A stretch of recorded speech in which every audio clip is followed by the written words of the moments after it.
والله صحيح. عندي انا عندي بند تصريح مع في الكونترا نتاعي اول ما صححت مع النادي البنزرتي. يدوري الامور تريد كما يلزم. يدوري تدفع البند وتوا مع توليت على ذمة النادي الافريقي. ووقتاش تبدا مع فريقك الجديد اسامه؟ والله ان شاء الله نورمالمون غدوه ان شاء الله.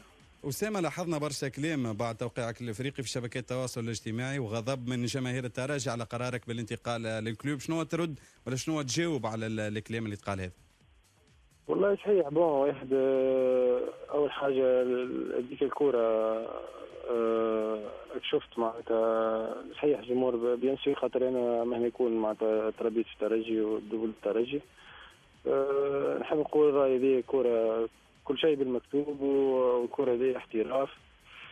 كيما تنجم تلعب في اي جمعيه في تونس، تنجم تلعب زاد برا. هذيك هي الكوره، هي واحد قاعد خدمه يخدم فيها.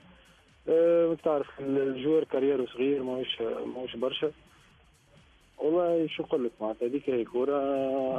واحد قاعد يخدم على روحه، وهذه الاحتراف. يدور لازم العباد تستوعب الشيء هذا، وان شاء الله ان شاء الله ان شاء الله العباد تستوعب الشيء هذا. ونتمنى معناتها ان شاء الله نقدم ان شاء الله الاضافه للنادي الافريقي ان شاء الله في المغامره الجديده ان شاء الله. مغامره جديده ممكن باش تنطلق بديربي، يظهر لي حاجه سبيسيال برشا بالنسبه لأسامة دراجي. والله صحيح. هذيك الكورة كما قلت لك.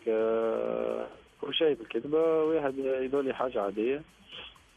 عندي توا كما قلت لك توا مع النادي الافريقي. فريق كبير.